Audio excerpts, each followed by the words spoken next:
এই সবাই পিছন দিকে আসো, এই সব এদিকে আসো, সব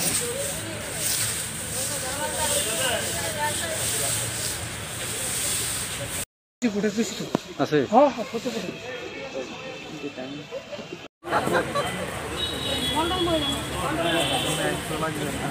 দেখাই বসে তো বাস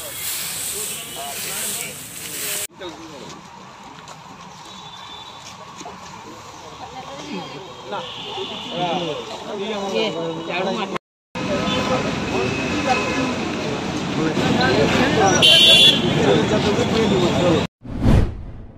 প্রধানমন্ত্রীর অনুপ্রেরণায় স্বচ্ছ ভারত একটা আন্দোলন হয়ে গেছে, সেটা কিন্তু আর প্রোগ্রাম নেই।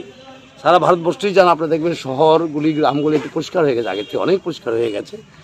এবং আমরা যখন প্রথম স্বচ্ছ ভারত বলে উনি আমাদেরকে আহ্বান করেছিলেন, ভারতবর্ষের মানুষ বলেছিলেন এটা কী, কিন্তু আজকে স্বচ্ছ ভারত একটা অভিযান বা একটা আন্দোলন। আন্দোলন কীভাবে করতে হয় মানুষকে নিয়ে, সমাজকে নিয়ে, সেটা প্রধানমন্ত্রী সারা বিশ্বকে দেখিয়ে দিয়েছে। যেমন যোগা ডে একটা আন্দোলনে পরিণত হয়েছে, এভাবেই স্বচ্ছ ভারতও একটা আন্দোলনে পরিণত হয়েছে, শহরকে পরিষ্কার রাখা। এবং উনি আসার আগে ওনাকে আমরা একটা উপহার দিতে চাই, ওনার প্রেরণা দিয়ে যে স্বচ্ছ আগরতলা আমরা করবো। সব মন্ত্রী, এমএলএ, নেতা, সব আমাদের কার্যকর্তা, পাবলিক সব মিলে আমরা আগরতলাকে একদম স্বচ্ছ করে দেব উনি আসার আগে, সেটাই আমাদের ইচ্ছা। এবং এই আন্দোলনে, স্বচ্ছ ভারত আন্দোলনে যেমন সবাই অংশ নেই, সেটা আমার আবেদন। আজকে কোন জায়গাতে? আজকে আমরা ভোলাগিরি আশ্রমে করছি।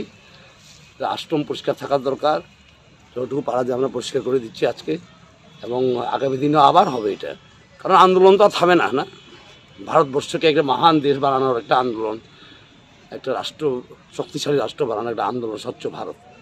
কারণ স্বচ্ছতা না থাকলে কিন্তু কীভাবে অসুস্থ হবে লোক, ঠিক না? আর এছাড়াও শহর এবং গ্রামের চেহারাটা ভালো থাকে না, মানুষ বলতে পারে না যে আমার শহর সবচেয়ে ভালো শহর, সেটা বলতে পারে না।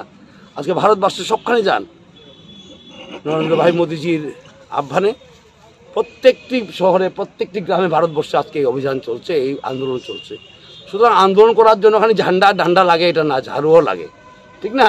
কাজও করতে হয়।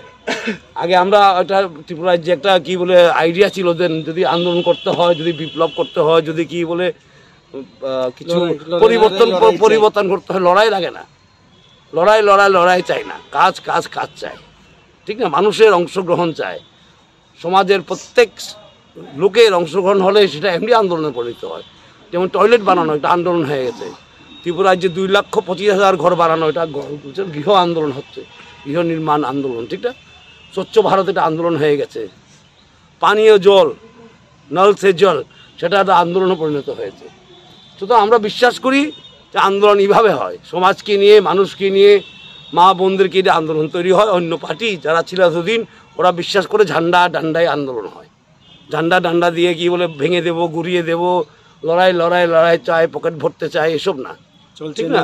হ্যাঁ, এসব না। আমরা কি করি, ভারতবর্ষকে সুন্দর করার জন্য, ত্রিপুরা রাজ্যকে এক ত্রিপুরা, শ্রেষ্ঠ ত্রিপুরা বানানোর জন্য আমরা আন্দোলন করি, ঠিক না?